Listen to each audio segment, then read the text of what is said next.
Bon, mes chers collègues, professeur Kasbarian, mesdames et messieurs, la présence ici ce soir de Madame Bourré, une des enfants de Paul Bourré.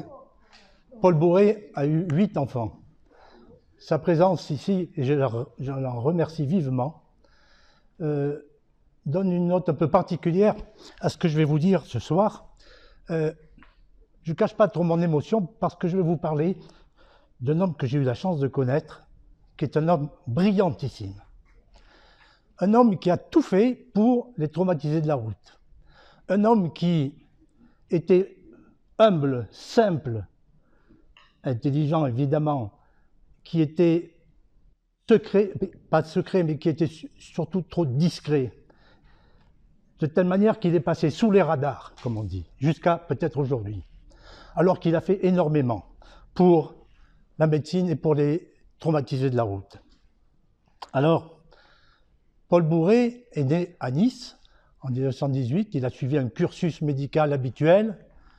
Notons qu'interne déjà en 1940, au début de la guerre, il a, en fin d'internat, été responsable d'une cellule, une antenne de secours au bombardement. Déjà, les urgences émergeaient dans le cerveau de cet interne. Il a suivi le cursus habituel, comme je vous dis, mais surtout, notez bien qu'il a été professeur agrégé d'anatomie à l'âge de 26 ans. Il a été ensuite chirurgien-chef à l'hôpital de Salon-de-Provence et il s'est pris d'amitié avec Jean-Claude Gaudin. Il a été à la mairie de Salon-de-Provence et conseiller général pendant un mandat. Il est décédé en 1993, et puis c'est peut-être là un signe, c'est l'année où j'ai présenté le concours d'agrégation. Alors je vous ai mis ici le triptyque, le trépied fondateur des centres hospitalo-universitaires. Il y avait 3 missions pour les centres hospitalo-universitaires. Mesdames, messieurs, vous êtes ici dans un amphithéâtre. Il n'y a pas de malades. Il y a 2 amphithéâtres derrière, il n'y a pas de malade non plus. Dans ce couloir, il n'y a pas de malade. Mais vous avez vu, vous avez franchi une porte vitrée pour venir ici. Dès que vous avez franchi cette porte, vous étiez dans un domaine réservé à la faculté, géré par la faculté de médecine. Vous voyez le mariage que Robert Debré a voulu en créant les CHU, c'est-à-dire en mêlant l'enseignement, la recherche, on va le voir par la suite, et les soins. Donc tout était mêlé et c'est ce qui a fait le triptyque fondateur des CHU. C'est la loi de décembre 58. Eh bien, Paul Bourré, véritablement, lui, a coché toutes les cases, les 3 cases, à fond de ces 3 éléments, soins, enseignement et recherche. Alors, quel était l'état des lieux dans les années 50? Il faut se remettre dans l'époque, dans l'esprit de l'époque. Salon-de-Provence était déjà un carrefour routier, puis autoroutier, où il y avait énormément de traumatisés de la route, de polytraumatisés. Et voilà ce qu'écrivait Paul Bourré à Nice lors d'un congrès d'urgence dans les années 50, autour des hôpitaux de 2e catégorie, déjà, vous voyez, 2e catégorie, 2e classe, pourquoi pas. Eh bien, les blessés de la route étaient conduits, vous imaginez, d'abord chez le pharmacien, puis, quand ça n'allait pas bien, chez le médecin, où quelquefois quelques bêtises étaient faites. Alors, ce que disait Paul Bourré, c'est que un grand nombre de décès survenaient, et encore maintenant, dans l'heure qui suit l'accident, par ce que l'on appelle un choc irréversible. Alors, pour les non-médecins, le choc, c'est pas quelque chose disons, de simplissime, c'est pas être choqué par les propos de quelqu'un. Non, l'état de choc en médecine, c'est un ensemble de symptômes qui font que on est à quelques millimètres de la mort. C'est-à-dire que les fonctions cardiovasculaires sont pas bonnes, que les vaisseaux sont pratiquement plats, vides de sang parce qu'il y a eu une hémorragie, que les poumons ne fonctionnent pas bien, que les cerveaux encore moins, puisqu'il lui manque le sang et le sucre qui lui sont nécessaires. Et donc, Paul Bourré disait, il n'y a pas de choc irréversible. Il hurlait quand il voyait cette léthargie quelquefois. Il disait, il n'y a pas de choc irréversible. il n'y a que des États qui ne sont pas traités. Il a asséné ce genre de coups comme cela. Ce qui fait que, par la suite, on verra que ces phrases ont porté. Et il disait, toutes les morts sont évitables, toutes ces morts, pardon, qui sont évitables, sont insupportables parce qu'il apprenait le décès d'un jeune au bord de la route, ça le rendait fou furieux. Et en aval immédiat de l'accident, il y a le médecin. Alors quand l'accident a eu lieu, comment agir? Ben, en aval de l'accident a eu lieu, il faut vite aller voir ce blessé, agir, c'est-à-dire le maintenir en vie et le conditionner au transport vers l'hôpital, avec cette notion que nous ont donnée les Américains, qui est la notion de golden hour. Dans la première heure, tout se passe. Notion qui est d'ailleurs très chère à Thierry Serre, qui est parmi nous aujourd'hui. Et en amont, surtout, de cet accident, il y a ce concept de recherche en sécurité routière qui est, dont la paternité est à remettre entre les mains de Paul Bourret. C'est lui qui a créé la recherche en sécurité routière, ce qu'on appelle la recherche primaire, c'est-à-dire comment on peut éviter un accident. Et c'est le laboratoire de mécanisme accident de Salon de Provence qui en était chargé, qui en est toujours chargé. Et puis, la sécurité secondaire, c'est faire en sorte que l'accident soit le moins grave, le moins vulnérant possible. C'est ce qu'a été le laboratoire d'anatomie, devenu le laboratoire de biomécanique appliquée. Alors, je vous ai dit, soins, enseignement, recherche, c'est le triptyque. On peut dire déjà que Paul Bourret a créé ce service, on va le voir, mobile d'urgence et de réanimation. Tous les mots comptent. C'est un service, comme un service hospitalier, qui est mobile, ça c'est très important, qui traite les urgences et qui réanime, surtout. On réanime en dehors de l'hôpital quelqu'un, on peut le faire. Et alors, Paul Bourret disait qu'il faut d'abord former des médecins urgentistes, parce qu'il n'y en avait pas beaucoup. Et dans ses discours, il disait il y a 45 000 personnes qui sont en détresse imminente et qui ne bénéficient pas de médecins qualifiés pour leur sauver la vie. Alors que, comme dirait un président de la République que vous connaissez bien, on met un pognon de dingue à créer des équipes médicales et chirurgicales pour un seul malade. Alors, il vaut peut-être mieux mettre beaucoup de médecins pour des jeunes qui sont en train de mourir, plutôt que dépenser beaucoup d'argent pour des maladies rares. Parce qu'il y a un dogme qu'il faut avoir à l'esprit, c'est que lorsqu'on sauve la vie d'un jeune de 17 ans, 19 ans, 20 ans, quand on lui sauve la vie, quand il en réchappe, parce qu'on a fait les bons gestes, on lui offre 70 ans de survie. Vous savez, les chirurgiens spécialisés dans le cancer ne peuvent pas offrir autant. Donc ça, c'est une notion importante. C'est pour ça qu'il fallait mettre l'argent et tous les moyens. Et donc, Paul Bourret de nous dire que déjà en 1957, tout se passe pendant la première heure qui suit l'accident, la fameuse golden hour. Parce qu'il y a une mortalité qui est de 10% au moment de l'accident, il y a des accidents, même maintenant, contre lesquels on ne pourra rien faire. Ils sont morts sur le coup, comme on dit, parce que le choc a été trop violent. Mais il y a aussi à prendre en considération le fait qu'il y a 50% de décès, vous lisez bien, pendant le transport, 50%. Et donc, l'idéal, c'est d'amener les médecins sur place, de dispenser les soins, et ensuite d'organiser le transport vers l'hôpital, mais en toute sécurité, en sécurisant le blessé. Le problème, c'est que à l'époque, le corps médical était sceptique. Le corps médical, c'est simple, c'est Marseille. Il était sceptique. Voilà. Et ça, c'est un problème. Et c'était un problème pour Paul Bourret, qui a commencé donc un combat politico-administratif, parce que disaient les médecins? L'hôpital ne peut intervenir en dehors de ses murs. Voilà. C'est une loi? Non, c'est les médecins qui le disent. Il y a le libre choix du médecin, de la clinique ou de l'hôpital. Monsieur, vous avez un traumatisme, vous êtes au bord de la route, un traumatisme abdominal important, c'est embêtant. Voulez-vous être transporté vers la clinique de monsieur Durand, où on sert le thé à 4 heures avec des petits fours, c'est très bien, hein? Ou bien voulez-vous aller à l'hôpital où on va vous sauver la vie? Mais ça, c'était le dogme. Il fallait avoir le choix du médecin. Vous vous rendez compte? Pour les polytraumatisés. Et c'est là qu'est intervenu monsieur Aspicard, qui était préfet des Bouches-du-Rhône à l'époque et qui a été un allié déterminant de Paul Bourret. pour une fois, si je puis dire, là, un énarque, un haut fonctionnaire, a donné la main à un médecin. Et puis, Salon donc de Provence devient un secteur test. Salon de Provence devient un secteur test. Mais qu'est-ce que c'est que ce petit chirurgien qui veut nous en prendre à traiter les urgences? Mais qu'est-ce que ça veut dire ça? Eh oui, mais il est quand même, grâce au préfet qui l'a ordonné, devenu donc un patron d'un service étiqueté secteur test, et il a reçu des conventions, des subventions du Conseil général de la sécurité sociale, et la sécurité routière lui a offert le premier véhicule, de telle sorte qu'en 1957, vous voyez un peu, en 1957, la première sortie a eu lieu, et plus de 5000 blessés ont été conduits à l'hôpital de Salon de Provence, où ils sont arrivés vivants. C'est pas mal.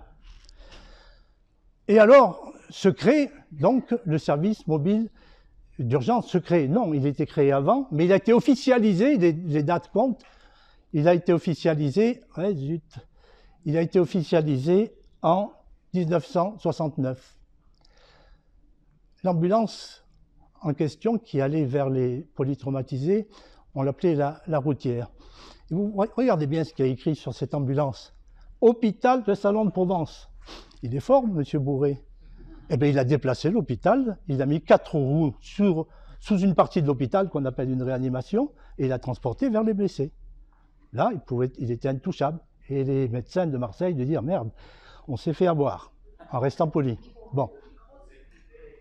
Vous entendez?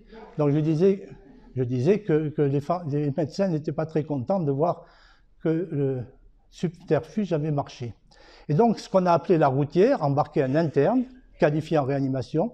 Quelquefois, il n'y en avait pas parce qu'ils n'étaient pas assez nombreux à Salon. Et donc, c'était des infirmières en anesthésie et réanimation qui avaient un diplôme de secourisme qui n'était pas enseigné à la faculté.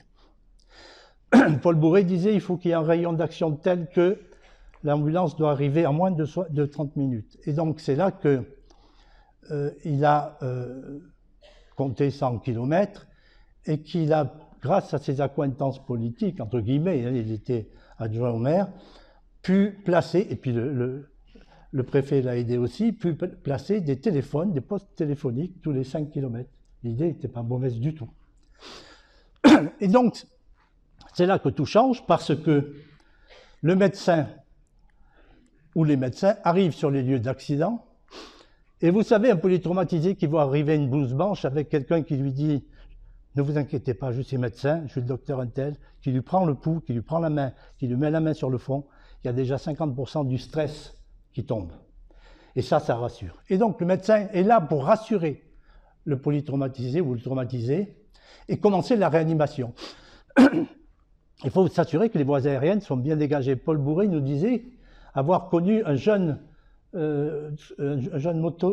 motocycliste qui, après un accident, avait roulé dans un champ et il avait quelques morceaux de terre au fond de la gorge qui obstruaient le larynx. Il était en asphyxie. Eh bien, il faut pouvoir libérer ces voies aériennes, ce qui a été le cas pour ce jeune homme, et s'il en est besoin, intuber le malade, c'est-à-dire mettre une sonde dans la trachée pour pouvoir le ventiler avec le masque et donc recréer la fonction d'oxygénation du sang. On perfuse des liquides, c'est des macromolécules, c'est-à-dire du liquide. On n'avait pas de sang à l'époque dans les ambulances, et encore pas maintenant, mais ces solutés macromoléculaires, qu'est-ce qu'ils font? Ils remplissent les vaisseaux, c'est tout ce qu'on demande. Remplir les vaisseaux qui se sont vidés à cause d'une hémorragie, c'est faire en sorte que la pompe cardiaque ne soit pas désamorcée. C'est tout simple aussi, il faut y penser. Lorsqu'une fracture de côte, une ou plusieurs fractures embrochent la plèvre et saignent à l'intérieur de la plèvre, ce qu'on appelle un hémothorax, il faut pouvoir aussi drainer. Dans l'ambulance, il y a des drains de différentes tailles, on met un drain dans le thorax, on aspire, et là le poumon se réexpand et donc fonctionne de nouveau. Il faut immobiliser les fractures. Paul Bourré disait, mais on ne peut pas laisser les gens souffrir, gueuler quand ils arrivent à l'hôpital de douleur. On immobilise les fractures et déjà, les effets du choc diminuent parce qu'il n'y a plus la douleur. En sachant aussi que quand on a une fracture du fémur, il y a des risques non négligeables d'embolie graisseuse. Et donc, il faut donc immobiliser ces fractures. Et puis, autre coup de génie, de Paul Bourret. Il a standardisé les brancards. Il était observateur, il voyait très bien qu'il était dangereux, voire même plus que ça, de déplacer souvent le polytraumatisé, au risque de désamorcer le cœur, en le passant d'un brancard à l'autre. Le plateau, qui était celui utilisé lorsque on chargeait le traumatisé sur le bord de la route, était le même plateau que celui qu'il a mené au bloc opératoire. Et donc là, des risques en moins. Et donc, une fois que tout est conditionné, que le patient va mieux, qu'on a gonflé les artères, que la pompe cardiaque fonctionne, eh bien, on peut aller à l'hôpital en toute quiétude. Point n'est besoin d'aller vite. Vous avez vu quelquefois des ambulances qui roulaient pas très vite le long des routes, et on se demande mais pourquoi on ne dit pas, si c'est une urgence, il devrait aller plus vite. Non, plus une ambulance va lentement, plus c'est grave à l'intérieur, parce que les moindres secousses peuvent désamorcer le cœur. Et donc, l'urgence étant circonscrite, on peut dire comme ça, eh bien, l'urgence étant en cours de traitement, on peut aller à l'hôpital en toute quiétude. Et là, la presse, une fois que ça s'est, parce que tout se sait, la presse locale, régionale, puis nationale, s'empare de l'affaire. Et là, donc, vous imaginez les remarques qui ont pu pleuvoir. Qu'est-ce que fait ce médecin, ce chirurgien d'un hôpital de deuxième catégorie? Comment se fait-il? Le ministre qui appelait, mais qui c'est ce monsieur? Et donc, là encore, je rends à César ce qui lui appartient. César, c'est Paul Bourret. Il a été copié parce que le corps médical, comme dans d'autres catégories, a une fâcheuse tendance à préempter, à jouer aussi les prédateurs. Et donc, à Paris, quand ça s'est su, un réanimateur qui s'appelait le professeur Carrat a dit « mais moi, j'ai créé le SAMU, c'est moi le SAMU, etc. » Bon. Et puis arrive ensuite le professeur Laurent, qui est à Toulouse, réanimateur aussi, a dit « je suis le père de ce qu'on va appeler le SAMU, c'est moi qui l'ai créé », et il s'est fait photographier à côté d'un hélicoptère. Pensez qu'en 1957, les hélicoptères comme celui que vous voyez passer n'existaient pas. Bon. Mais ce monsieur, il avait une chance, il est décédé en 2019, mais il était député. Ah, donc quand on est député, ça change tout. Le ministre de la Santé, Agnès Buzyn, est venu faire un discours à ce moment-là. Et le discours d'Agnès Buzyn, alors là je vous laisse le lire parce que c'est pour moi affligeant, amener des compétences au pied de l'arbre. Je ne sais pas qui a écrit ce discours, mais en fait c'est de nouveau quelque chose de lamentable. On n'était pas dans le Covid, mais c'était à peu près la même chose. Et donc, les hommages donc, ont été dits par Agnès Buzyn, mais il y avait quand même quelqu'un de présent, un médecin qui s'appelait Robert, et qui a dit toutes mes condoléances à la famille, mais n'oublions pas, et tous les mots comptent, que le professeur Paul Bourret, inventeur en France, en 1957, de l'antenne mobile, ancêtre des SMUR et des SAMU, à Salon de Provence. Un monsieur a rétabli déjà la vérité, mais là encore, ça ne s'est pas dit suffisamment, peu de gens l'ont su.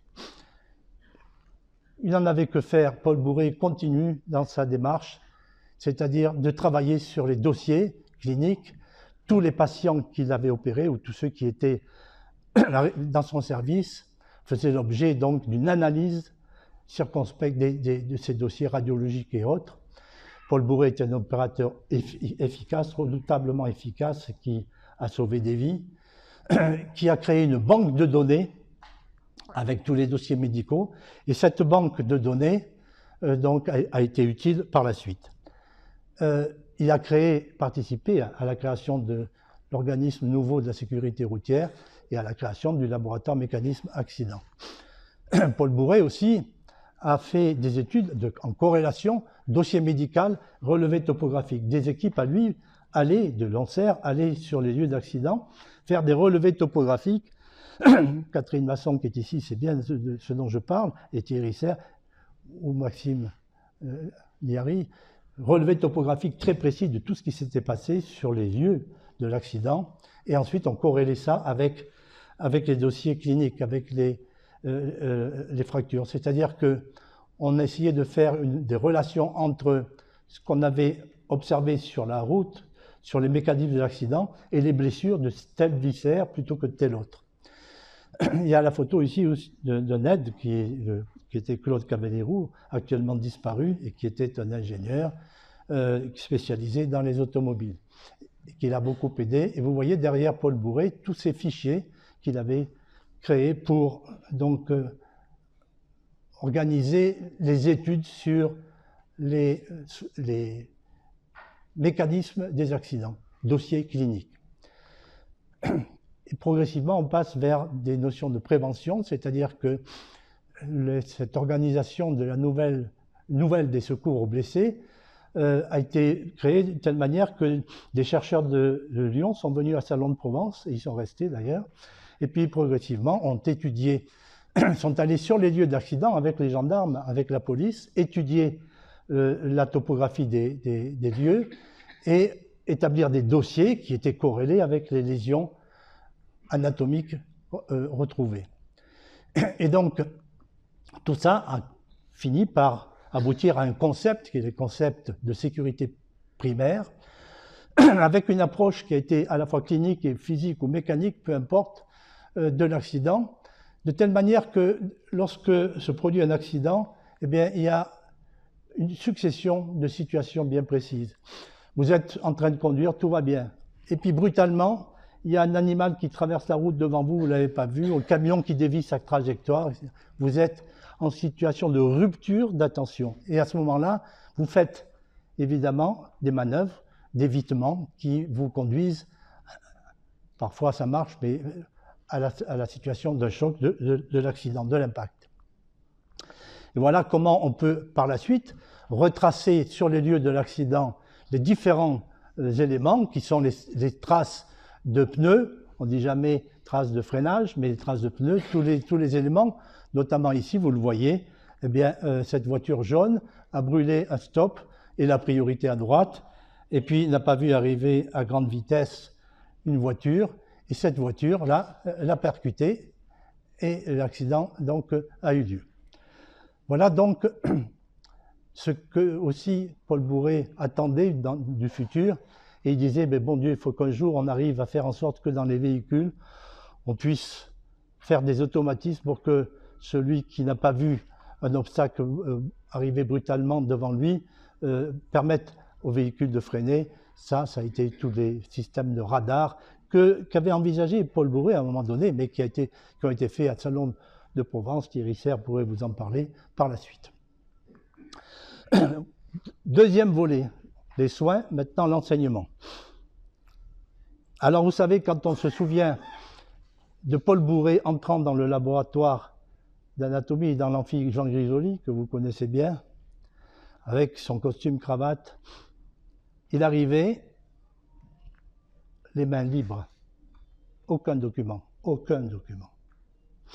Il montait sur l'estrade et après quelques mots gentils, de courtoisie, il nous dit, voilà, je vais vous parler aujourd'hui de tel organe. Il était le professeur d'anatomie qui enseignait merveilleusement l'anatomie du système nerveux central, la neuroanatomie. Il arrivait et il commençait son cours en prenant une craie. Il faisait quelques schémas, il s'arrêtait et puis il expliquait le schéma. Moi qui avais beaucoup de mal avec l'anatomie du système nerveux, j'ai trouvé ça lumineux. Je venais de Paris où il n'y avait même pas de bouquin d'anatomie, c'était rien du tout, des torchons en neuroanatomie.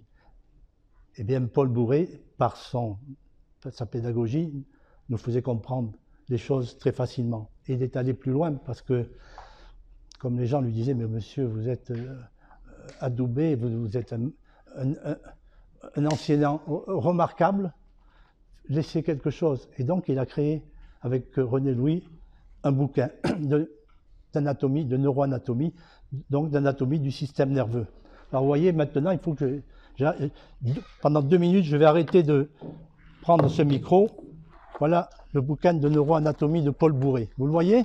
Il est particulier, il y a un ressort derrière. Il n'y a pas de dossière. C'est-à-dire que quand c'est un bouquin gros, si vous l'ouvrez, les pages reviennent d'un côté. Non, c'est une dossière. Et le bouquin de Bourret, il était fait de telle manière que, regardez, on le pose sur la table, et à droite, vous avez les schémas et à gauche le texte correspondant au schéma. La page d'après, c'est autre chose. Sur 2 pages, tout est écrit, schéma et texte. Pourquoi c'est important? Parce que un futur médecin, il retient quoi de l'anatomie? Pas de ce qui a été écrit au bas de la page 49. Il ne s'en souvient pas. Il se souvient des schémas. Et donc, ce sont les schémas qui vont compter.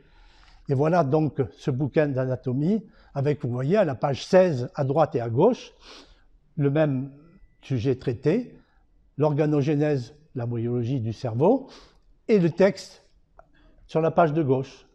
C'est-à-dire que l'étudiant n'a pas à se reporter à d'autres pages, il a tout. Il a tout sur 2 pages. Tout y est. Tout y est. L'esprit concis de Paul Bourret, la finesse des dessins de René Louis ont fait de cet ouvrage une merveille. 1963. Il n'a jamais été copié ou refait depuis. On n'a jamais osé faire un bouquin de neuroanatomie de cette valeur depuis. Paul Bourret, Salon de Provence. Voici ces schémas de René Louis, de l'encéphale, en vue latérale, et puis une coupe que l'on fait dans ce sens-là, la fameuse coupe que les médecins connaissent bien, dite de Charcot, avec les noyaux gris centraux, le thalamus, le striatum, etc. Et surtout, ces voies, le passage des nerfs moteurs, par exemple, qui expliquent que des lésions du cortex cérébral peuvent entraîner une hémiplégie. L'étudiant, il a tout devant lui. Il comprend, puisque c'est inscrit sur les schémas. Pas la peine de se remémorer des phrases. On n'écrit pas le Coran en anatomie, on fait des schémas que l'on commente. Donc, soins, recherche, enseignement, et Paul Bourret excellait dans l'enseignement. C'était un homme vraiment admirable. Un modèle pour nous tous. La recherche, là encore, Paul Bourret a initié la recherche primaire, c'est-à-dire la recherche qui permet de savoir comment on peut éviter un accident. On équipe des véhicules, vous allez le voir tout à l'heure. C'est l'ANSER dont j'ai parlé tout à l'heure, et le laboratoire mécanique accident. C'était bien clair dans sa tête, tout était bien ordonné. La sécurité secondaire maintenant, j'ai du mal avec ça. La sécurité secondaire, c'est-à-dire comment réduire les effets d'un accident. C'est-à-dire que, bon, si vous êtes dans la voiture et qu'on n'a pas pu éviter l'accident, comment rendre moins vulnérable le traumatisme. Et donc, pour ce faire, Paul Bourret nous disait, mais il faut d'abord comprendre les mécanismes de l'accident, les lésions entraînées par l'accident, pour pouvoir prévoir des mécanismes de prévention. Et donc, il faut reproduire l'accident, et Paul Bourret a utilisé les coordonnées à la science. Ces coordonnées à la science, qu'on utilise encore, mais moins que par le passé, ont permis de faire des bonds énormes en accidentologie. Ces coordonnées à la science sont remplacées petit à petit, on va en parler, mais c'est l'idée de Bourret à l'origine, par l'homme virtuel, dont je reparlerai dans un instant. Et puis, M. Bourret était quelqu'un de très empathique, ouvert aux autres, qui était simple, je vous l'ai dit, humble. Et il a réussi ce coup fabuleux de faire le mariage entre les ingénieurs, les chercheurs et les médecins. N'est-ce pas, Catherine Masson? Les médecins, au début, et je m'en excuse, les médecins, au début, se prenaient pour les meilleurs, les chirurgiens encore plus. Et quand on leur présentait des ingénieurs, ben à quoi ça sert, ceci, ça. Thierry Serre est en train de rire, mais il sait bien de quoi je voulais parler. C'était un tort de ma part, mais du médecin aussi. Mais Paul Bourret a réussi à faire l'alliage entre les médecins, les chirurgiens, les ingénieurs et les chercheurs. Et ces corps qui étaient donc utilisés pour la recherche, pour des crash tests, étaient des corps donnés à la science, des dons de corps. Et le don, c'est gratuit. Il est gratuit, le don de corps, il est aussi anonyme. Ça, c'est important. Et il est protégé par des règles éthiques draconiennes, vraiment draconiennes. Rien ne peut se passer, un crash test, sans la présence d'un médecin, qui est le garant de ces règles d'éthique. Parce que, quand on fait un crash test, dans un laboratoire, comme celui du biomécanique appliqué à la Fac Nord, eh bien, ce crash test, il se fait dans une, je dis bien, sépulture provisoire. Et ça, c'est important. Respect à ceux qui ont donné leur corps pour la recherche. À tel point que une journaliste de la Provence qui est venue me voir, c'était pas anodin, c'est toujours la fille d'un réanimateur de Marseille, Sophie Manelli. Sophie Manelli est venue me voir en disant « J'aimerais bien faire un reportage sur le laboratoire, mais on me dit des choses, est-ce que je peux tout ?» Je lui dis « Écoutez, c'est simple, vous allez venir, tel jour, tout est ouvert, y compris les portes de la morgue. Mais attention, pas de photos à la morgue, et vous êtes dans une sépulture provisoire. » Je l'ai vu un peu se tressaillir, mais bon. Et donc elle est venue, elle a été contente de ce qu'elle a vu, elle a passé la journée. Et puis, quelques jours après, est sorti cet article qui était pas mal pour le laboratoire et dont le titre est quand même assez, disons, bien fait, enfin, apporte beaucoup de choses positives au don de corps à la science, parce qu'elle a intitulé cet article « Des morts pour sauver des vies ». Tout était dit là-dedans. Voilà ce qui se passait donc avec ce centre de crash test qui se trouve dans les quartiers nord de Marseille, au pied de l'hôpital Nord. Vous l'avez sans doute vu, quand l'autoroute est ici, sur l'autoroute vous voyez. Voilà les coordonnées à la science qui faisaient l'objet donc de crash test, avec un corps qui était tenu par un électroaimant, et ce corps était libéré par l'électroaimant 3 millisecondes avant l'impact. Au début, nous avions une rampe de lancement. Suivant le niveau où l'on mettait le véhicule, on obtenait une vitesse précise. Ça a été remplacé par une catapulte, comme une catapulte de porte-avions. Il y a beaucoup de raisons pour lesquelles on a fait cette catapulte. Déjà, bon, on ne subissait pas les intempéries, mais un jour où avait lieu un crash test, nous avons été surpris par des effets de lumière, comme vous savez, ces miroirs que vous mettez en orientant les rayons de soleil. Vous voyez pardon. Le soleil s'est réfléchi sur ces miroirs. Et c'était en haut, à la pointe du toit terrasse de l'hôpital Nord. Quelqu'un s'est déplacé sur le toit de l'hôpital et a découvert la présence de une bonne demi-douzaine d'Asiatiques munis de téléobjectifs hyper puissants. Vous voyez que commençait déjà la guerre dans la recherche. Voilà donc ce qui a été ouvert par Paul Bourret dans les crash tests. Voilà la préparation d'un corps pour un crash test. Il est revêtu d'une combinaison. Il a une cagoule puisque le don du corps est gratuit. On reconnaît ici le professeur Benoît, le professeur Faris, qui participent à la préparation de ce crash test. Et voilà ce qui se passe quand on fait des essais à 1000 images secondes. Les avants des voitures ont beaucoup changé, je vais vous le dire tout à l'heure. La photo, l'animation de droite ne marche pas très bien, mais de toute façon, vous comprenez que là, en cas de choc véhicule-piéton, le piéton est embarqué, entre guillemets, sur le capot. Il y a même des gens qui planchent sur des airbags capot en ce moment. Et donc, il est embarqué puis relargué par la suite. Mais le choc n'est pas le même que s'il y avait des éléments vulnérants, rigides à l'avant des véhicules. Et donc, avec tout ça, Paul Bourret nous disait, il faut aussi prendre en considération le caractère vulnérant des véhicules. Eh bien, regardez bien.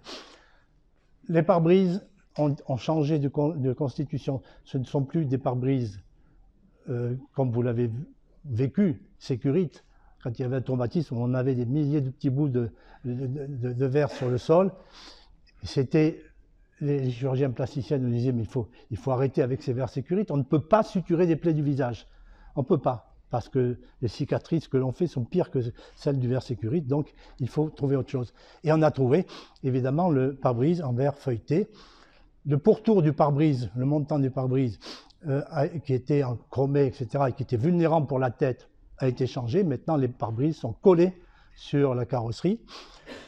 Troisième élément important, le talon des essuie-glaces a été protégé par un revers du capot qui remonte et qui le protège. quand vous sortirez d'ici, que vous regarderez votre voiture, vous le voyez un peu en vue rasante, mais vous ne voyez plus le talon d'essuie-glace de face. Il protège les crânes des piétons renversés par les voitures. Ensuite, il n'y a plus de roues de secours. Moi, j'ai connu, peut-être aussi vous aussi, des roues de secours qu'on mettait sous les capots de voiture, avant, sous les moteurs. Le support des roues de secours était très vulnérable pour le crâne. Et enfin et surtout, ces fameuses barrières là, qui sont donc des pare-chocs en acier chromé et qui sont des véritables broyeurs pour les ligaments du genou. Or, un ligament, un tendon n'est pas vascularisé ou très peu, donc on ne peut pas le réparer. Et cela donc était à l'origine de plaies importantes. Tout ça, mesdames et messieurs, a été fait sous l'impulsion de Paul Bourret au début, et tout ça a été réalisé, prouvé à la faculté secteur nord de Marseille. À Marseille, voilà ce qu'on a fait. Vous n'en avez pas beaucoup. Vous avez constaté les voitures qui ont changé de morphologie. Mais nombre de constructeurs automobiles se sont déplacés, sont venus, représentants de Peugeot, Renault, je les ai vus à l'époque. Et puis petit à petit, ça s'est su, et petit à petit, on a changé la constitution des véhicules. Voilà les avants de voitures. Merci Thierry, qui m'a donc envoyé cette photo assez récente. Les avants de véhicules n'ont rien à voir avec un pare-choc, comme vous l'avez vu tout à l'heure. Ce sont des structures en matériaux dont la consistance n'est pas toujours donnée par les constructeurs parce qu'ils ont des secrets, mais vous voyez, il y a surtout aussi cette notion de structure alvéolée qui permet, en cas de choc, d'absorber l'énergie. Et voilà maintenant la comparaison que vous pouvez faire d'un avant de voiture classique, nouveau, qui embarque le piéton renversé par le véhicule, et ce qu'il y a avec un 4x4 qui est véritablement une machine à tuer, quelle que soit sa vitesse d'ailleurs, puisque vous voyez, le corps n'est pas embarqué, le centre de gravité du corps étant situé au-dessous du plan du capot, il est propulsé vers l'avant et très souvent, le 4x4 lui roule dessus. Donc vous voyez une grande différence d'agressivité des véhicules. Et puis, en choc latéral, pour un conducteur d'un véhicule qui subit un choc latéral, là encore, la ceinture de sécurité, il y a beaucoup encore de choses à travailler, il y a beaucoup d'avantages à acquérir parce que en cas de choc latéral, vous voyez, le tronc subit une petite flexion, une rotation axiale et se dégage de la ceinture, devenant ainsi un projectile pour le passager. Voilà donc ces chocs retracés dans le centre de crash test avec des coordonnées à la science. Et alors voilà, maintenant, vous savez, quand vous prenez l'avion, vous avez une chance sur 1 200 000 d'être tué en avion. Si vous prenez une moto, c'est une chance sur 500. Vous voyez, l'échelle n'est pas la même. Et donc, ces motos contre lesquelles fumait M. Bourret, et il avait raison, sont donc très vulnérables puisque vous le voyez, à 30 km/h, la fourche se casse déjà. Le pilote est propulsé vers l'avant, mais son poids joue un rôle d'impacteur comme un piston, puisque la tête ne peut plus avancer, et donc il y a une hyperextension du rachis cervical, de la colonne vertébrale cervicale. Sur ce cas-là, il y avait une fracture comminutive de la 4e vertèbre cervicale avec section de la moelle. Conclusion, tétraplégie. Combien de gens aussi, M. Bourret a vu, qui allaient finir leur jour dans des centres de rééducation. Et progressivement, on est allé vers de l'usage des coordonnées à la science vers l'homme virtuel. Cet homme virtuel, c'est au départ le prolongement des recherches de Paul Bourret, parce qu'à l'époque, on s'attachait à étudier la séquence de l'accident, les différentes séquences et étapes de l'accident, la cinématique, c'est-à-dire le déplacement dans l'espace du blessé et les mécanismes des blessures, ça, c'était le rôle surtout des médecins. Et donc, on a fait cet homme virtuel à partir d'un coordonné à la science placé dans un poste de conduite fourni par les usines Renault, congelé, puis coupé comme au scanner en plusieurs temps, et on a reconstruit chaque tranche Thierry Serre s'en souvient parce qu'on s'y attelait tous les deux, ça a duré quand même pas mal de temps et c'était assez fastidieux. On a reconstruit ce volume en 3 dimensions pour donner finalement ceci, c'est-à-dire un être humain en 3 dimensions, assis dans un véhicule, et comme vous le voyez, il est comme revêtu d'un filet. Au début, c'était ça parce qu'on ne savait pas faire mieux. Chaque maille du filet correspond avec une autre maille par un nœud, ce qu'on appelle un nœud. Et c'est au niveau du nœud de ce filet, de chaque nœud, qu'on applique des lois de comportement des tissus. Alors, tout ceci donc a été réalisé de façon sommaire au début, puis ensuite on a étalé vers quelque chose d'un peu plus sophistiqué. Parce que les différentes étapes, c'est de créer un volume, de faire le maillage, revêtir ce filet autour, de caractériser le tissu biologique et d'y appliquer les lois du comportement avec des variations anthropométriques, comme on va le voir. Alors là, j'ai pris une image qui simplifie les choses. Imaginons que je veuille représenter dans un ordinateur des oranges que je vais écraser contre un mur, toujours en ordinateur. Je veux faire un crash test d'oranges et je vais en faire 10 000 par exemple. Si vous en prenez 10 000, ça va coûter cher et en gaspillage aussi. Donc je prends une orange, je la photographie, je crée le volume de l'orange en ordinateur, donc il est en 3 dimensions. Cette orange, je l'entoure de ce fameux maillage, et ce maillage, que je ne vois plus tellement il est fait de mailles très fines, je vais lui appliquer des lois de comportement. C'est-à-dire, l'orange, je vais la soumettre à une compression mesurée en newton, je la comprime et je dis qu'à partir de telle force, l'orange va éclater ou va donc rendre du jus. Et donc, à ce moment-là, sur l'ordinateur, je peux faire des crash tests d'orange. Ça, c'est le problème et c'est l'avantage de l'homme virtuel. Souvenez-vous, lors du premier mandat de Jacques Chirac, qui avait pris la parole, c'était rare, à 20 h pour nous dire, voilà, j'ai décidé d'arrêter bientôt les essais nucléaires sur les atolls du Pacifique. Il nous manque 12 essais qui sont indispensables à nos ingénieurs pour emmagasiner dans les ordinateurs tout ce qui leur manque pour par la suite faire des essais de bombes atomiques sur ordinateur et même inventer des bombes plus puissantes. Et bien c'est un peu pareil avec l'homme virtuel. Voilà donc cet homme virtuel qui, au tout début, en 97, présentait des maillages et donc ce qu'on appelle des éléments au nombre de 50 000. Puis rapidement, on est passé uniquement pour les viscères de l'abdomen à plus de 3 millions. Cet homme virtuel, on l'étudie et on le met dans une voiture virtuelle et on étudie, par exemple, les effets de la ceinture de sécurité. Ces effets de la ceinture de sécurité, surtout la partie pelvienne de la ceinture, est très importante pour nous en traumatologie, comme on va le voir tout à l'heure. Les viscères donc, qui constituent l'abdomen sont au nombre de 2 pour les types de viscères, les viscères creux et les viscères pleins. Les viscères creux, c'est le gros intestin, par exemple, l'intestin grêle. Les viscères pleins, c'est le foie, la rate, le pancréas, le rein. Et donc, chaque viscère a sa caractéristique biologique et physique. Et cet homme virtuel, on en fait un homme virtuel qui est de plus en plus vivant, puisque vous voyez, il peut respirer, les côtes se soulèvent, le diaphragme s'abaisse également pendant la ventilation. Et donc, on peut faire des applications de cet homme vivant, virtuel, pour l'étude de certains viscères, en sélectionnant ceux qui sont les plus importants, puisqu'ils entraînent la mort. Il y en a eu d'autres. On peut également utiliser tout ça pour l'étude de la femme enceinte, pour la chirurgie, la justice, on va y revenir, l'enseignement de l'anatomie chirurgicale et les autopsies virtuelles. Pour ce qui nous concerne, moi en tant que chirurgien viscéraliste comme Paul Bourret, ce sont les plaies du foie et les contusions du foie qui paraissaient les plus importants.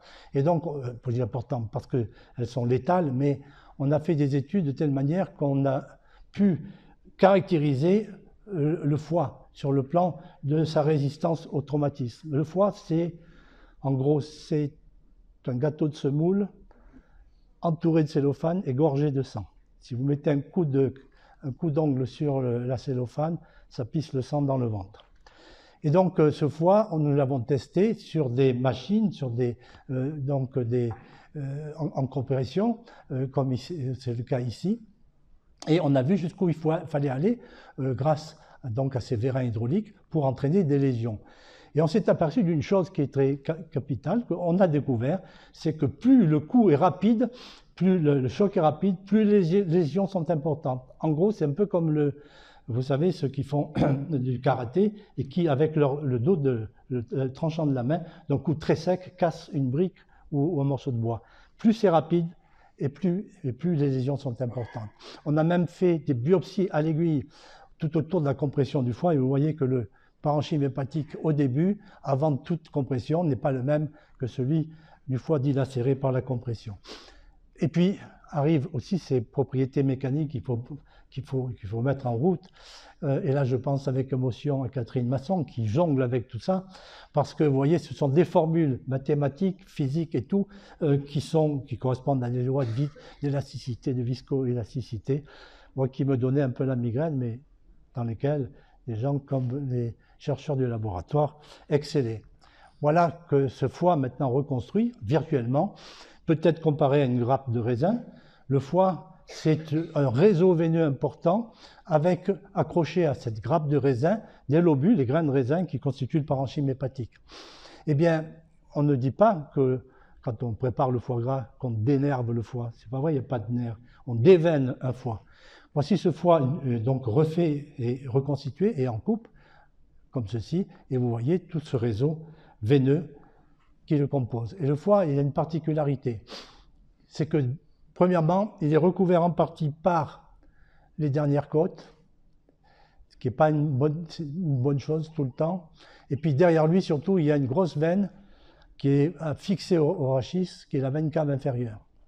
Alors elle est en vert ici, chez nous les anatomistes c'est en bleu, mais les chercheurs ont trouvé plus sexy de faire des couleurs, comme vous allez voir, un peu fluo. J'ai rien pu dire, évidemment. Et donc cette veine cave inférieure, fixée au rachis, solidaire du rachis, eh bien, donc, est blessée par le traumatisme antéro-postérieur, comme on va le voir.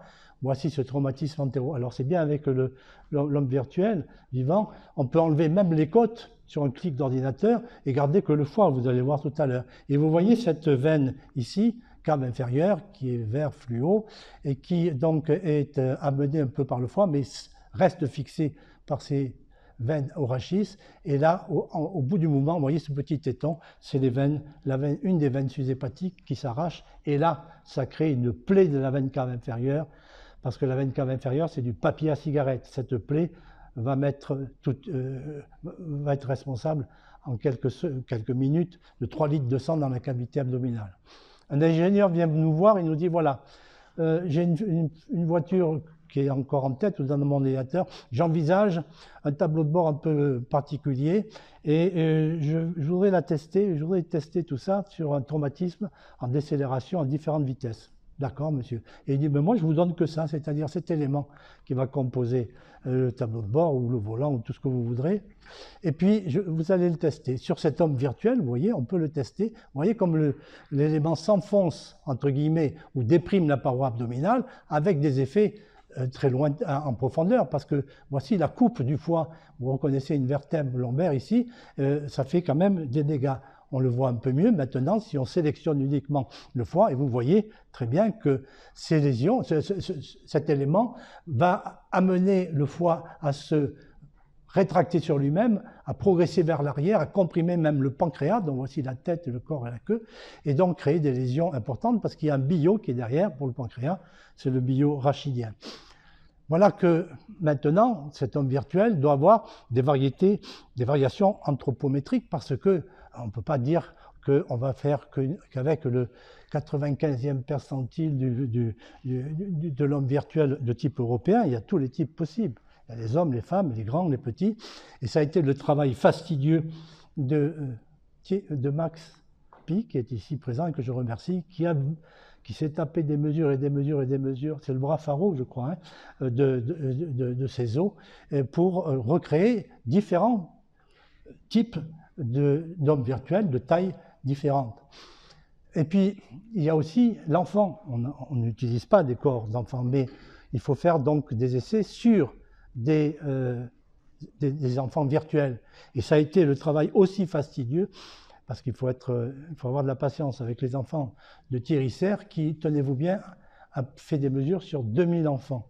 Et ça, c'est important parce que quand on adapte les fauteuils de sécurité des enfants, il faut savoir où l'on va. Essayez de me demander à un enfant de 2 ans de mettre la main sur la tête. Qu'est-ce qu'il fait? Il étend au maximum, regardez bien, faites l'expérience, son coude, et puis il arrive à mettre sa main sur la tête. Mais son membre supérieur est en totale extension. Alors que nous, regardez, nous, les adultes, on va beaucoup plus haut. Donc il y a des différences morphologiques, ou plutôt de rapport morphologique entre les membres, la largeur des épaules également, et donc ce qui a rendu la tâche difficile à Thierry Serre, mais qui a permis d'améliorer la recherche sur la sécurité des enfants. Et puis il y a une question que l'on s'est posée, est-ce qu'une femme en 3e trimestre de grossesse a le droit de conduire? La réponse est non. La réponse est non, mais pourtant elles le font. Pourquoi? Pour différentes raisons, et notamment le fait que la partie horizontale de la ceinture de sécurité devient un élément très vulnérant. On a reconstitué le fœtus, le mobile fœtal, on l'a refait, on a mis ça dans les conditions d'une femme virtuelle, et voilà ce qui se passe avec à l'appui une preuve anatomique en grandeur réelle. Ce qui se passe, vous voyez, c'est cette ceinture abdominale horizontale. Vous voyez, là, ça va un peu rapidement, mais les couleurs sont importantes. On va du bleu vers le rouge. Quand on est au jaune, c'est déjà embêtant. Rouge, ça veut dire que là, on crée des lésions. Et vous voyez que ce fœtus qui est en position de descente dans la filière génitale, eh bien, ce fœtus-là, il présente au niveau de la tête et de la nuque des lésions possibles. Ce qui rend compte du fait qu'il y a plus d'enfants qui meurent in utero que d'enfants qui meurent sur les fauteuils de voiture. Plus d'enfants meurent in utero. Alors les femmes, eh bien, choisissent.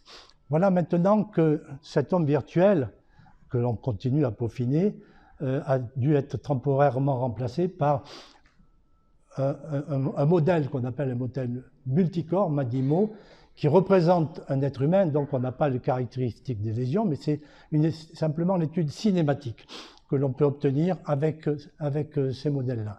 Et donc, on voit ce que l'on peut obtenir avec un crash test, grandeur nature, comme celui, et ce crash test est reproduit par la suite sur l'ordinateur. C'est-à-dire que les différentes phases que l'on observe avec le modèle MADIMO sont exactement celles que l'on observe avec un corps donné à la science. Et donc, on peut reproduire des accidents constatés par les autorités judiciaires qui nous informent de ce qu'ils ont vu, de leurs constats, et on peut aussi mesurer le fait que les conditions du choc modifient les risques de blessures, notamment chez le motard, notamment aussi par la forme de la moto, mais l'emplacement aussi du réservoir.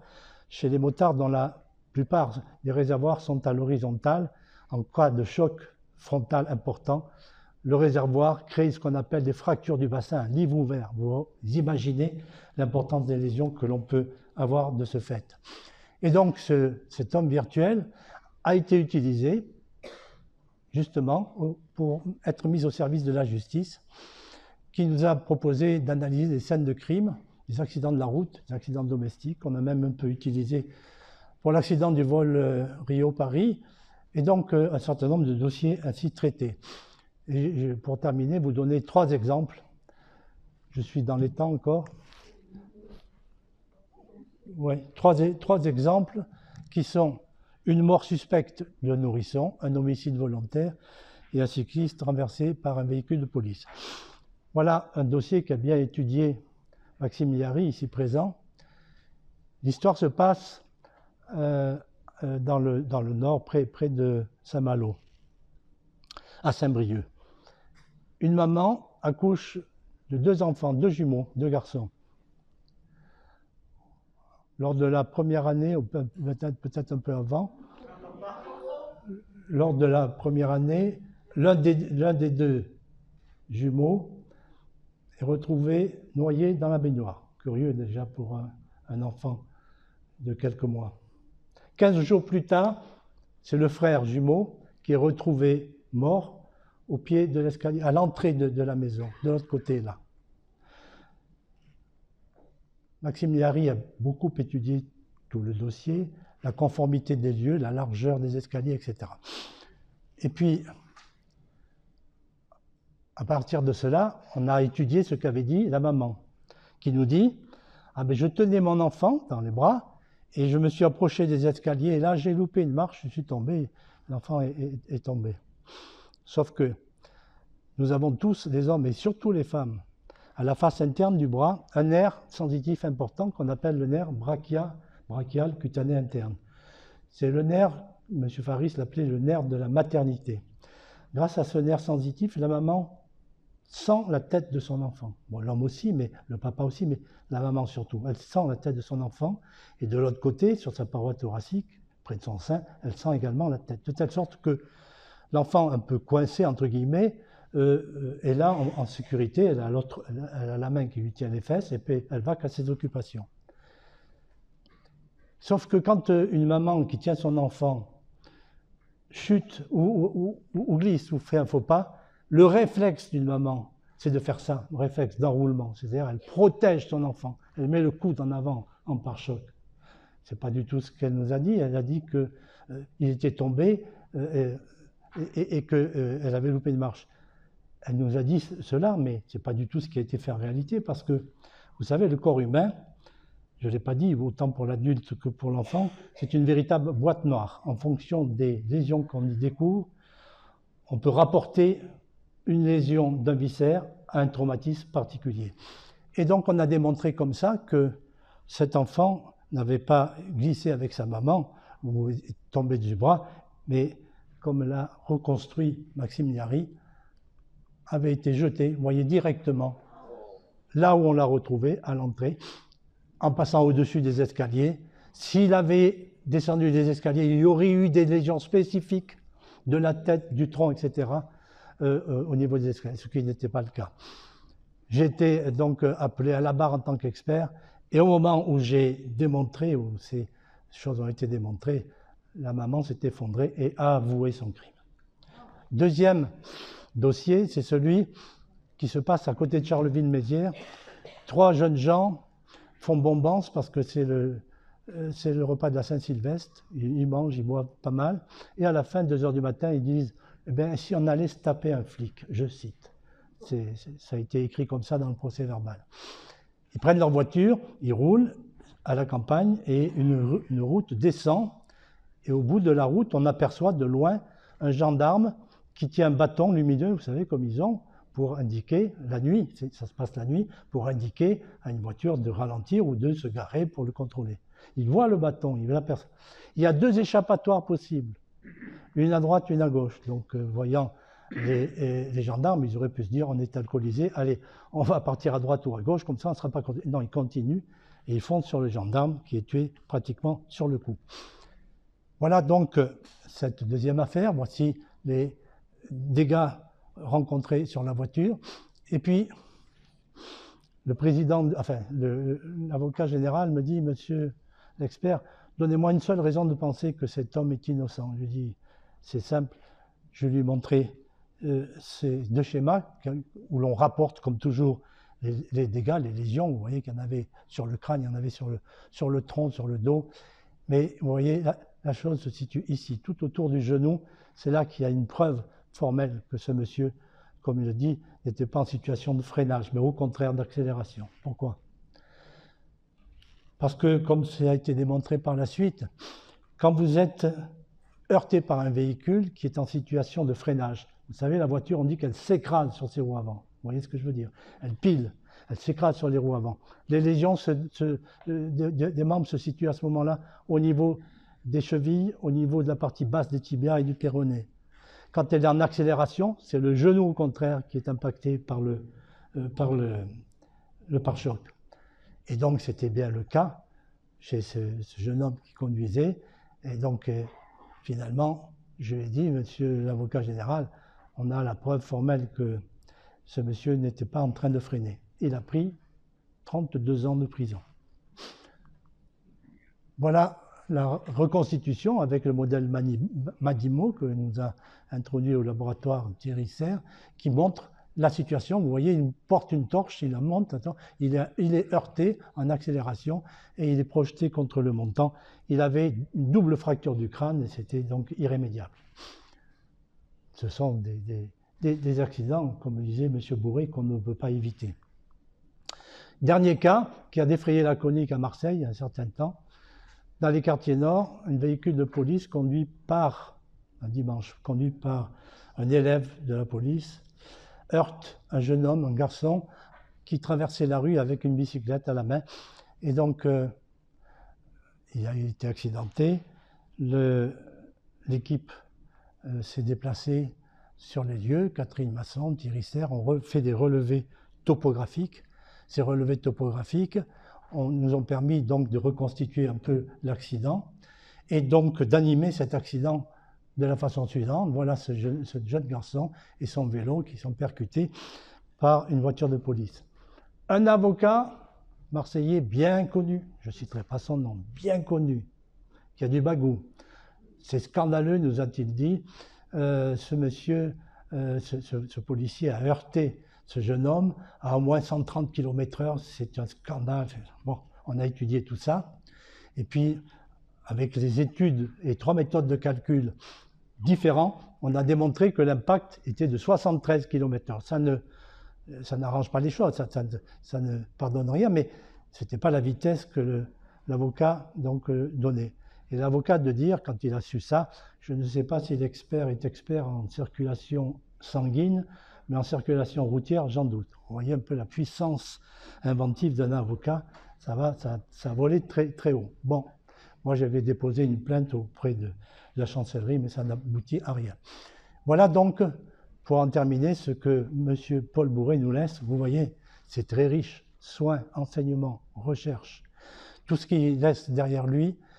Et surtout, il nous a appris comment on pouvait sauver des jeunes vies et la notion de compte à rebours, des ambulances médicalisées, la recherche en biomécanique qui vit encore avec tous les représentants du laboratoire qui sont, au début avec Paul Bourré, ils étaient 3, ils sont plus de 70 maintenant à la faculté nord de Marseille à travailler en biomécanique. Et le meilleur hommage qu'on puisse donner pour Paul Bourré, enfin il y en a eu beaucoup, mais c'est le maire de Salon de Provence qui a dit, un Salonnais, Paul Bourré, a fait en sorte que on a pu mettre des médecins dans des ambulances, on les a médicalisés pour les acheminer ensuite vers le centre hospitalier une fois qu'ils ont été, qu'on a pu régler les états de choc dont je parlais tout à l'heure. Et cette idée a peut-être pu sauver des dizaines de milliers de vies. Je crois qu'il a raison. Madame Bourré, je crois avoir rétabli un petit peu la justice pour Paul Bourré, qui est un homme admirable. Alors pour la photo de fin, j'ai retrouvé cette photo à Marseille, au Conservatoire du patrimoine, où l'on retrouve ici Paul Bourré, avec aussi mon maître Joseph Comiti, chirurgien, chez qui j'étais, ici à la Timone, Jean-Claude Gaudin, serrant la main du président des États-Unis. Je ne sais pas s'ils ont parlé de sécurité routière, mais il me semble peut-être que les Américains en savaient plus sur Paul Bourré en sécurité routière que les Français ou surtout les Marseillais. Merci de votre attention.